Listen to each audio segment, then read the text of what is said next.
Goeiemôre family, gaan dit goed met julle? Sjoe, val hy nou, hoppa.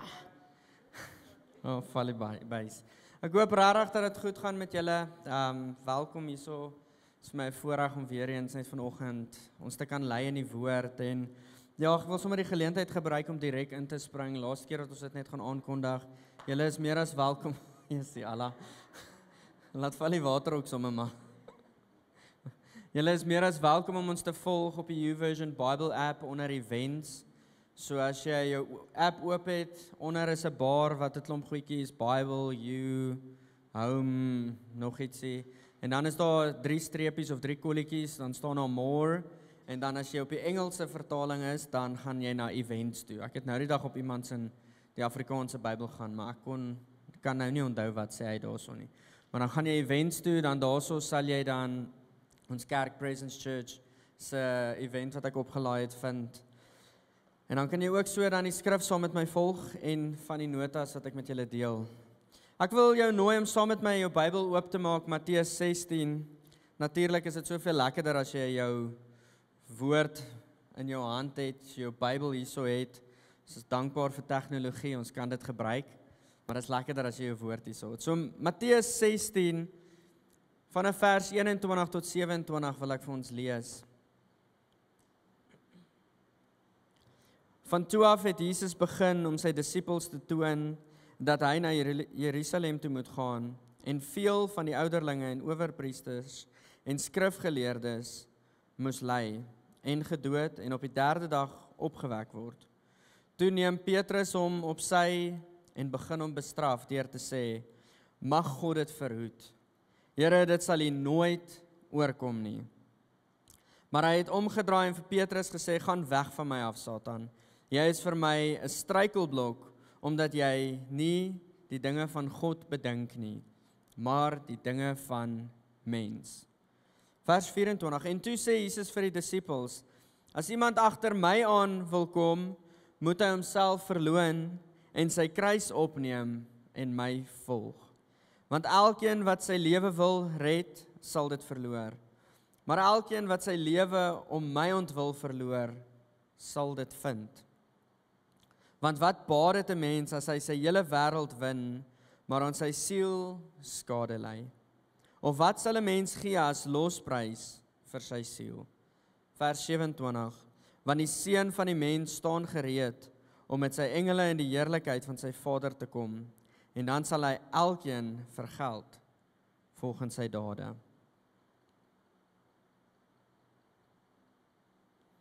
Kom ek bid vir ons.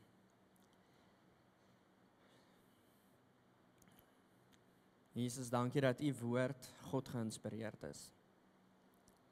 Here, dankie dat U getuienisse op die regte plek gehad het, om vir ons hierdie woord vas te kan vang, en vandag vir ons die voorreg gee om in dit in te tap. Die voorreg gee om na hierdie woord te kan kyk en daaruit te kan leer. So Heilige Gees, ek wil vra dat U vir ons vandag 'n gees van wysheid en openbaring sal bring. Kom leer ons wie U is. Kom leer ons wat U hart is. Kom leer ons wat U droom is. Here, want vandag is ons nie hier om enige boksies af te tik nie. Vandag is ons nie hier om net te sê, ek was kerk toe, great. Nee, ek het hierdie t-shirt gekry nie. Vandag is ons hier want ons wil U naam verheerlik. Here, keer op keer wanneer U opdrag gegee het aan disippels of identiteit kom bevestig het U gesê dat dit is U dit kom bevestig vir die rede dat U naam verheerlik kan word. Ek dink aan Petrus waar hy sê ons is 'n chosen generation, 'n uitgekiesde volk, konings en priesters, 'n heilige nasie. En al hierdie is tot die verheerliking van U naam. So Here, help ons om U naam te verheerlik. Help ons om ons gedagtes op hemelse plekke te sit en nie soos Petrus vanuit 'n menslike oogpunt te kyk nie. In die naam van Jesus. Amen. So family, ek wil gou net gaan nou inspring by die skrif verder. Ek wil net gou recap waarmee ons besig was hierdie maand. Ja, dis nou al 'n maand wat ons besig is. Dis nou 'n maand wat ek ook wel amper 'n maand wat ek die voorreg het om julle as family te kan lei as herder en dankie. Ek dank die Vader daarvoor. Maar een van die goed waarmee ons ingespring het in Maart was, ek het so ervaar, dis 'n seisoenverandering. Dit is definitief in die gees natuurlike seisoenverandering, maar dit was fisies ook. Ons is oor herfs toe en ek sê vir my vrou vanoggend, dis nou baie contradicting want ons is nou in herfs, die bome verloor blare, maar ek het nou baie intentioneel my blommetjies hemp aangetrek. Want ek hou daarvan om te lag en ek hou van die lente. Herfs is nie vir my lekker nie want ek moet blare hark heeltyd. In lente groei die blare en dit bly op die boom. Maar nie net dit nie, was dit vir my so voorreg om in die skrif net bietjie te gaan indelf saam met julle. En te gaan kyk na 'n paar gedeeltes. Ons het hoofsaaklik gefokus op die gedeelte waar die Fariseërs en die Sadduseërs na Jesus toe kom. En hulle sê vir hom, Jesus, hoekom is dit dat ons besig is om te vas, maar jou mense is besig om te eet en te drink? En ons het in hierdie tyd tot die konklusie gekom dat hulle feesmaal vier. Want hulle het 'n lekker tyd saam met Jesus en die ander is besig om te rou en deur 'n tyd van treur te gaan, want dit is maar wat vas verteenwoordig het in daai tyd. En ons het na hierdie gedeelte gekyk en ons het 'n paar goedjies geïdentifiseer. Alhoewel mens vir maande lank dink ek kan preek net oor nuwe mindsets was daar 3 goedjies en vandag die laaste een wat ons spesifiek geïdentifiseer het. Eerstens is die uitnodiging met hierdie skrifgedeelte is dat ons nie meer kyk soos wat ons gekyk het nie. Gaan dit later ook sê, maar ek wil dit alreeds hier insit. Wat ons moet besef is toe ons gebore is in hierdie wêreld en die journey wat ons gestap het, al het ons geestelike ouers gehad, het die wêreld ons meestal beet gehad. Het die wêreld ons kom indoktrineer. Het die wêreld vir ons die standaarde geskep.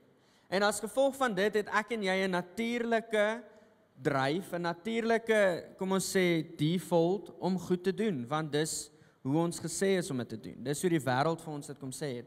So Jesus kom spreek hierdie Fariseërs en Sadduseërs aan en hy sê eerstens vir hulle, dink anders. En ons het gekyk na genade, so ons het bietjie gejourney deur genade. Genade is 'n massiewe woord, 'n hele preek op sy eie om dit op te som. Dis onverdiende guns. Dis die krag van God wat deur ons werk en ons verdien dit nie. So al wat ons kan doen is sê dankie Here. Dankie dat ons bevoorreg is om deur U gebruik te word. Verder het ons dan nou gegaan oor waar lê ons vreugde? My tweede woord wat ek gedeel het hierdie maand was, waar lê ons vreugde? Is dit 'n materialistiese goed? En ons het ook dit opgesom en ek hou maar van die Engelse definisie, the deep satisfaction.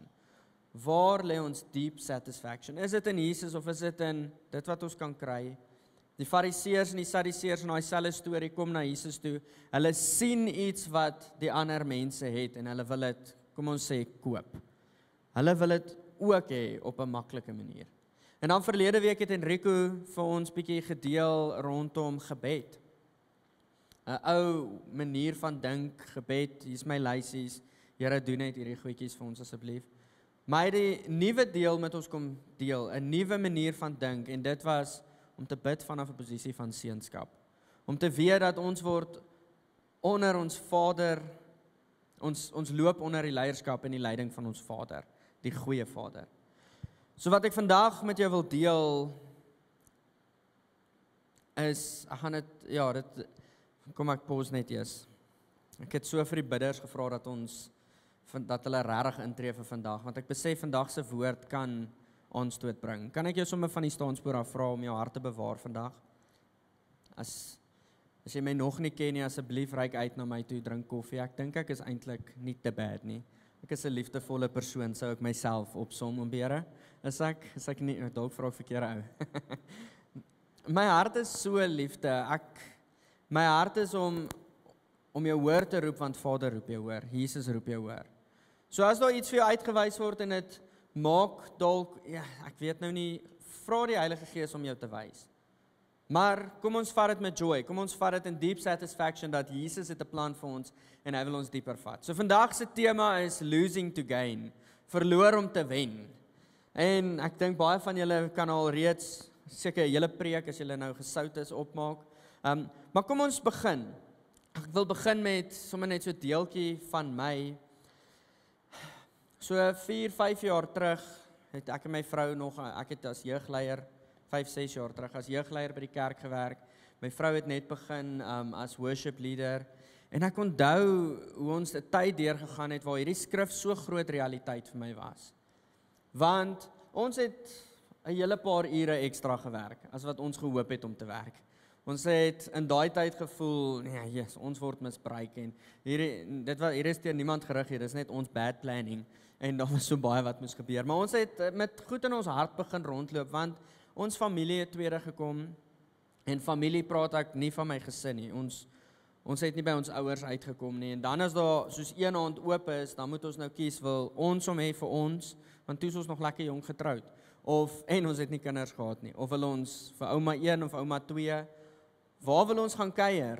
En dit was vir ons 'n challenge geweest, want dit het ons regtig, vir ons is familie baie belangrik. En ek onthou spesifiek in daai tyd, toe die Here my kom challenge met hierdie skrifgedeelte. En die groot vraag wat hy vir my vra is ek bereid om hulle een kant toe te skuif en hom eerste te stel? En ek kon hom nie dadelik antwoord nie. Ek wil eintlik hierdie net so 'n pause by, dis okay as jy hom nie dadelik kan antwoord nie, maar moenie weghardloop nie. Gaan sit terug daar by daai vraag. As hy jou 'n vraag soos dit vra, moenie net immature antwoord, ja Here, ek sal dit doen, jy weet mos ek sal dit doen, maar jy weet eintlik jy gaan dit glad nie doen nie. Maak seker dis 'n calculated step wat jy neem. Soos ek hou van, as jy hardloop, dan dis die woord stride. Kom ek gaan 'n bietjie terug. Die woord stride, dis 'n tree wat gegee word, is well calculated steps. So wanneer die Here vir ons goed soos hierdie vra, moenie net, ja Here, ek sal dit doen nie, maak seker dit's 'n well calculated step.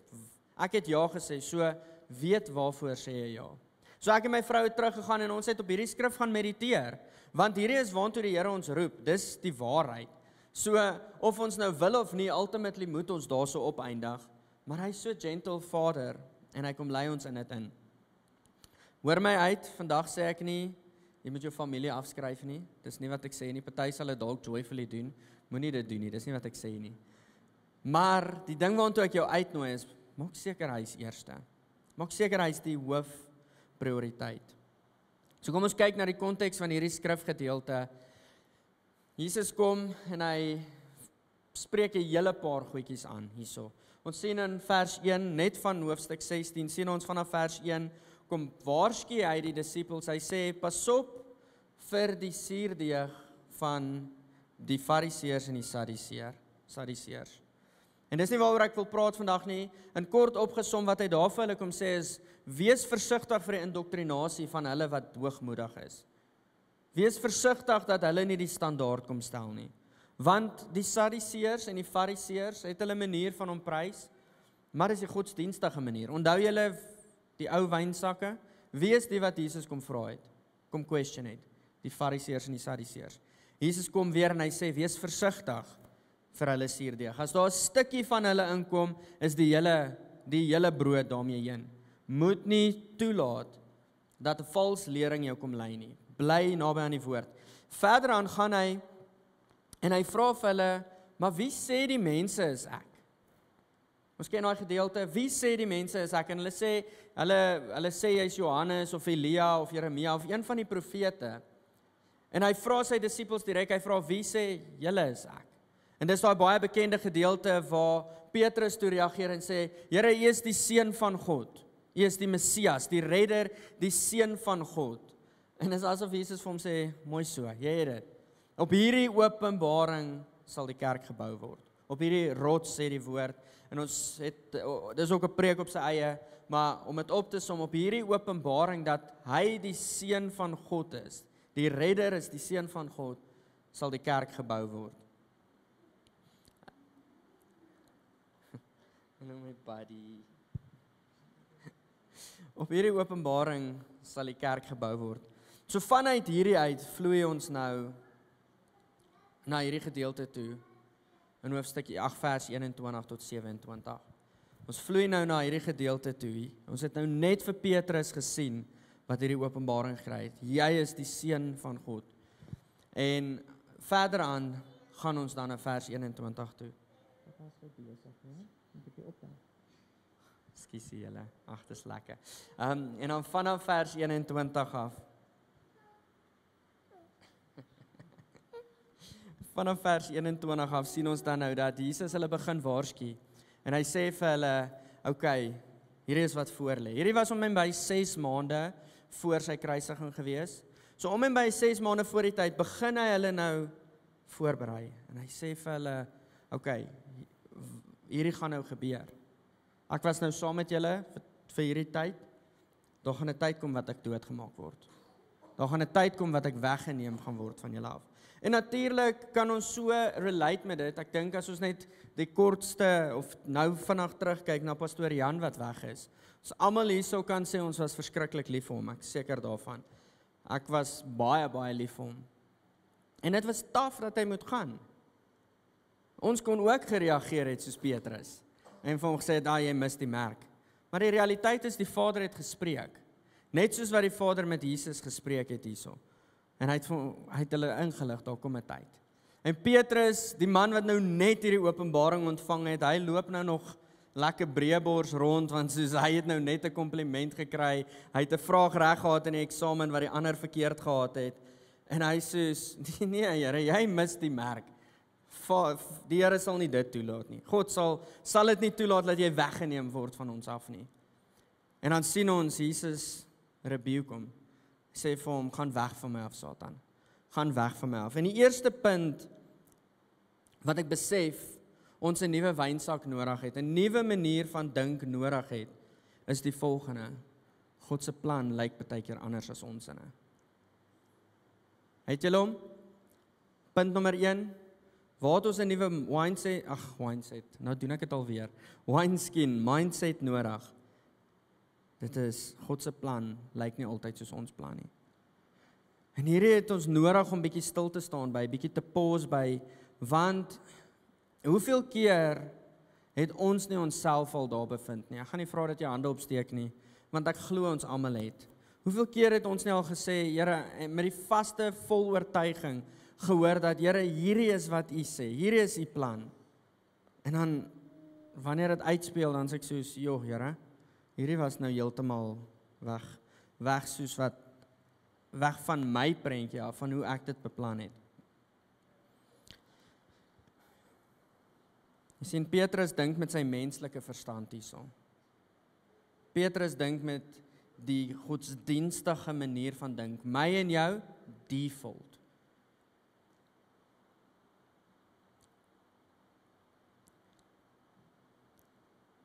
Jy sien, Petrus het 'n redder gesoek wat heers en nie lei nie. Lang ei, nie nie. Leiding. Hy het 'n redder gesoek wat heers in krag.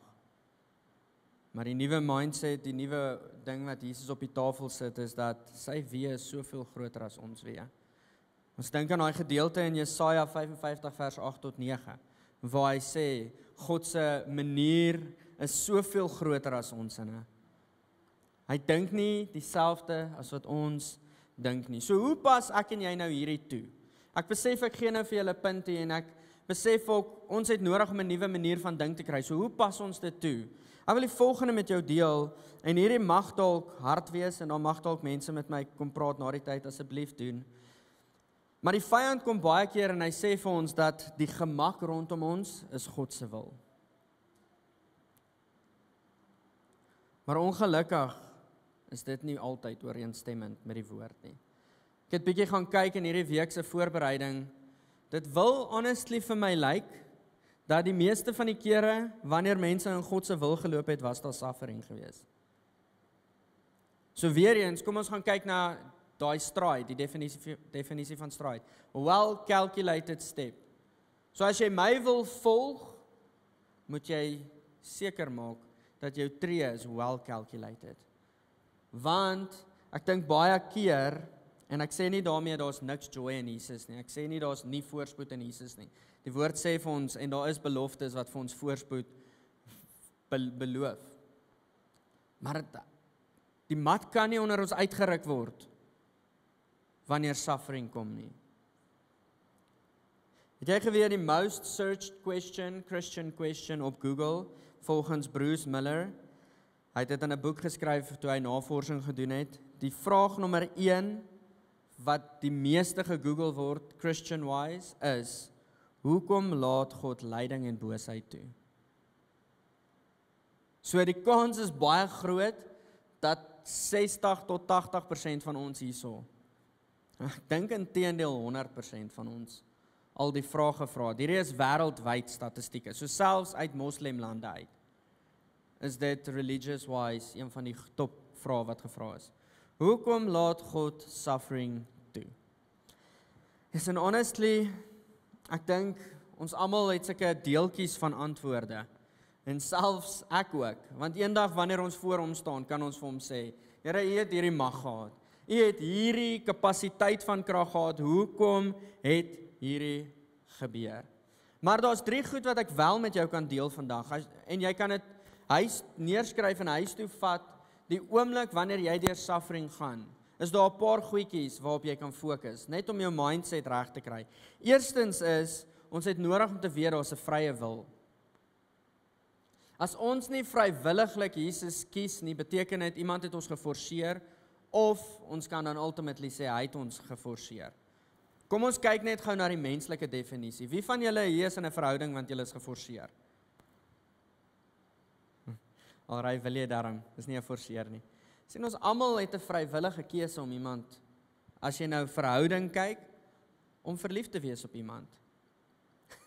Vir die wat langer getroud is, dit voel dalk nou of jy geforseer was, maar jy het die keuse uit liefde uitgemaak destyds. Dit was 'n vrywillige keuse gewees, wat jy gemaak het. Jy sien in die tuin van Eden, Genesis 3, sien ons dat Adam en Eva het 'n keuse gehad. Hulle het in God se liefde geloop, in die teenwoordigheid, in perfektheid geloop, en hulle opdrag was om te heers en te vermenigvuldig, en hulle het 'n keuse gehad. So eerstens, wanneer ek en jy deur suffering gaan, verskom jy daai wat ek nou net gesê het. Ek wil gou hierdie lees. Bruce Miller skryf, hy sê baie debatteer dat lyding en boosheid die vrug is van 'n misbruik van vrye wil. So met ander woorde, sy stelling is, ons gaan deur suffering, want ons misbruik die vrye keuse wat God vir ons gegee het. So, kom terug, hoe pas ek nou toe dat ek 'n nuwe manier van dink het? God se plan is nie altyd my plan nie. Eerstens moet ons gaan kyk na, ons het 'n keuse, wil ons hom volg of nie volg nie. En jy gaan voor die Here staan rondom wat jy gekies het. Tweedens is, kom ons blaai gou soontoe in jou woord, Jakobus 1,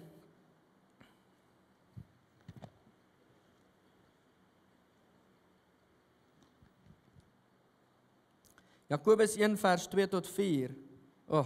Hierdie gedeelte het my lately die meeste gechallenge. Maar die woord is die waarheid.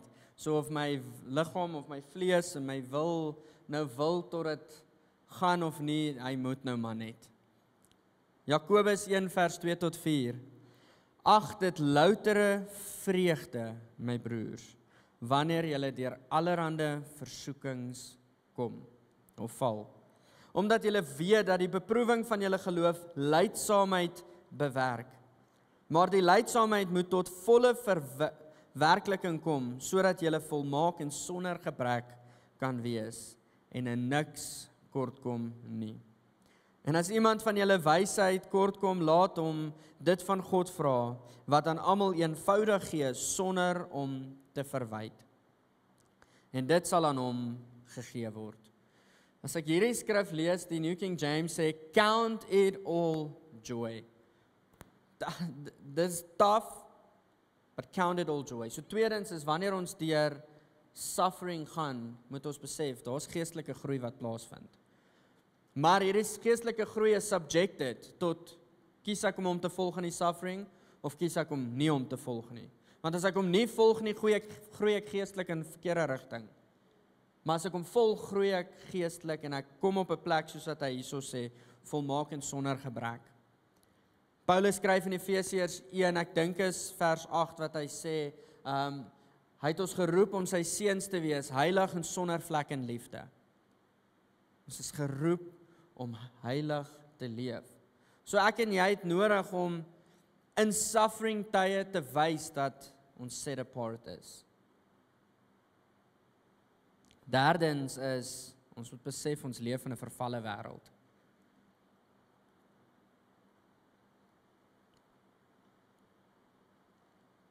En so kan dit aan en aan gaan, Maar wanneer ek so kyk na hierdie vraag, besef ek, en ek kyk na die skrif, besef ek ultimately dat ons menslike instink is om verby lyding te beweeg, is om verby suffering te gaan, want dit maak nie vir ons sin nie. Wees versigtig dat ons nie op so 'n plek is nie, omdat ons nie iets verstaan nie, die Here vervloek, of die Here uittrap en hom bestraf, omdat dit nie vir ons sin maak nie. Is julle nog met my? So met ander woorde, punt nommer 1 wat ek huis toe wil dryf vanaf vers 21 tot 23 is, ons moet besef dat God se prentjie lyk nie altyd soos julle prentjie, ons prentjie nie. Kom ons gaan terug na die voorbeeld wat ek vroeër gebruik het.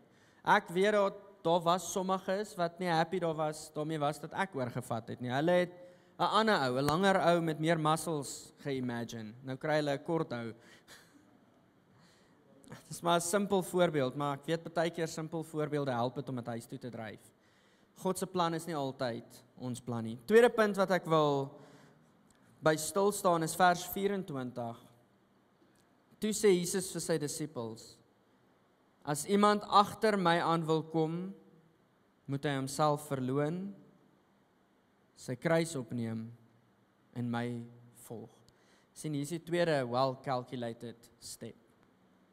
Eerstens is, sy plan lyk nie altyd soos myne nie. Tweedens is, okay, is ek bereid om alles neer te lê? Is ek bereid om te sê, Here, hier is my familie. Ek dink aan die broers, die Moravians, wat hulle familie en kinders agtergelos het, in slawerny in verkoop is, wat ons moet besef, om in slawerny in te verkoop te word, beteken dat, jy kom nie terug huis toe oor 3 maande nie, of oor 6 maande nie, dis 'n lifetime commitment. Daai manne het hulle self verkoop, want dis Vader se wil gewees, al het dit nie vir die mense rondom hulle sin gemaak nie, hulle het by Vader tyd spandeer en hulle het gehoor, gaan. En wanneer ons verlief is, gaan ons. So die tweede punt is the call to self-denial.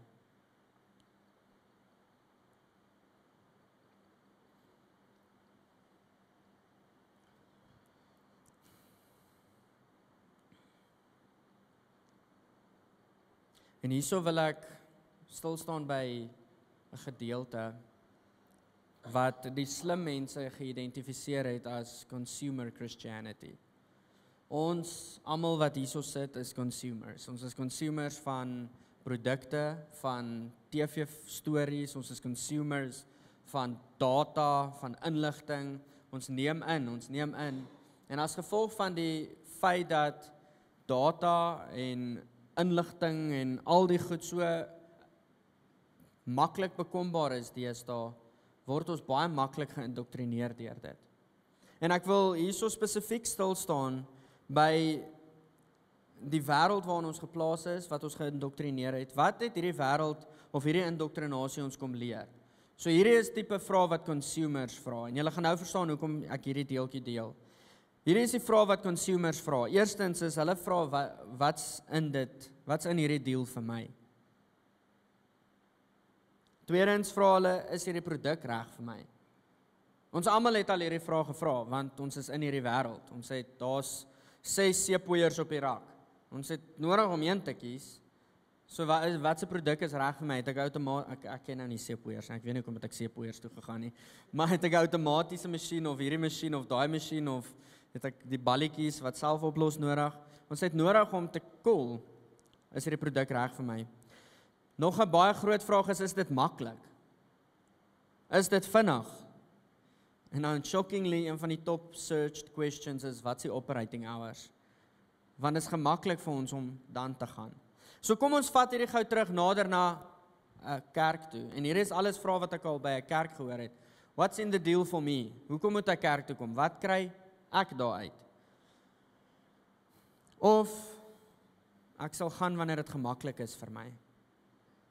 Of, hoor wat sê hierdie quotes, hierdie is nie vrae wat hulle vra nie, maar ek dink ons almal, as ons net 'n bietjie verder kyk, gaan ons hierdie kan identifiseer. They worship exists to appeal to their taste, desires, aesthetics and needs. So is die worship vir my lekker of nie? Of dit nou vir 'n koning gaan of nie, is dit vir my lekker. They approach worship with a familiar sense of being at the center. Hierdie is alles vrae wat consumers vra. Hierdie worship, weer eens, dit was nie vir my lekker nie. So dit het nie God se naam groot of behaag nie, want dit was nie vir my lekker nie. They carry a critical spirit and they have high expectations of a leader because they are paying that person. Hoekom stop ek spesifiek hierso? Want ek wil ons as family nooi. Jesus kom en hy sê, wanneer jy my volg, moet jy jou kruis opneem. Moet jouself neerlê, jou kruis opneem en my volg. 'n well-calculated step gee. Ons kan nie dan in sy koninkryk instap en sê, Here, ek gee vir jou al hierdie goed, wanneer kry ek terug nie? Sy lewe was 'n voorbeeld van net gee. En so kan mens baie, mens seker maar vurig raak. Maar wat sê die woord vir ons? Verloon jouself. Het jy geweet die Grieks beteken verloon jouself? Jy moet jouself opgee. Vergeet van jouself. Neem jou kruis op en volg hom. Wanneer ons lewe as 'n gelowige, lewe ons nie net om in die hemel te kom nie. Dis 'n uitnodiging om 'n pad te loop wat hy geloop het. Julle, dis vir my so hartseer wanneer ek met iemand praat en hulle net 'n Sondag Christen wil wees. Maar ek wil net in die hemel kom. Die woord sê vir ons dat hy's 'n beloner vir die wat hom soek. Die woord kom sê vir ons dat daar's belonings wat voor lê. Sê die woord nie vir ons dat alles gaan getoets word voor die Vader en net goud, silwer en daai goedjies gaan waardevol geag word nie, die res gaan weggebrand word. Ons moet besef dat die lewe wat ons vandag lewe, daar gaan 'n beloning voor lê. En ons ultimate journey is nie net om in die hemel te kom nie. So punt nommer 2, 'n nuwe manier van dink vir ons as huis, 'n nuwe wineskin. Onthou die wyn gaan verlore gaan as die wineskin nie fresh is nie. Ons het nodig om 'n nuwe manier van dink, want ek wil nie die wyn laat verlore gaan nie. Tweedens was dat we are called to self-denial, om ons self neer te lê, nie kerk toe te kom vir wat ek kan kry nie, maar vir wat ek kan gee, wat ek kan bring. Die woord sê vir ons dat elkeen van ons is 'n gift tot die liggaam, elkeen van ons speel 'n merkwaardige rol in die liggaam. So ons moet iets bring na die tafel toe. En dan derdens, vers 25 en 26. Want elkeen wat sy lewe wil red, sal dit verloor. Maar elkeen wat sy lewe om my ontwil verloor, sal dit vind. Want wat baat dit as by 'n mens as hy sy hele wêreld win, maar aan sy siel skade ly? Sien, soveel keer is ons vasgevang in wat gaan ek doen om geld te maak? En met hierdie moet ek die volgende sê, ons is geroep om te heers. Ons is geroep om te gaan en grondgebied te wen. Maar geld is nie die fokus nie. Meer tyd is nie die fokus nie. Want dis alles goed wat ons begeer. Ons koning, hy sê almal, die wat hulle lewens neerlê vir sy ontwil, sal hulle self vind. Punt nommer 3 is, we need to lose to gain. Nuwe manier van dink, lose to gain. Die wêreld bied tydelike belonings, maar wat is hierdie belonings werd as ons siel verloor het?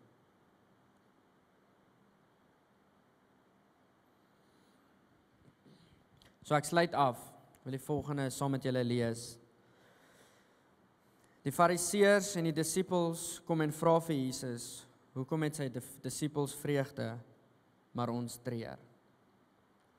Jesus reageer met die gedagte van, nuwe wyn is op pad, maak seker dat julle wynsakke reg is.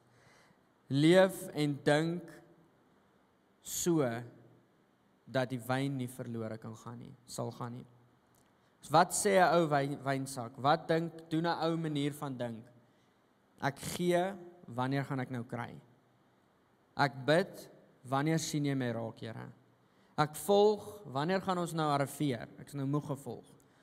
Ek bou u koninkryk, maar waar is my huis?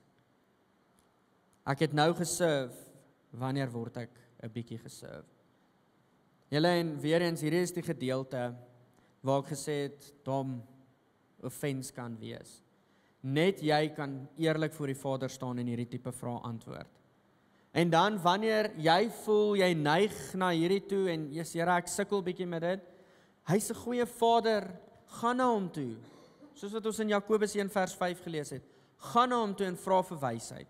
Here, help my hiermee. Ek stoei hiermee.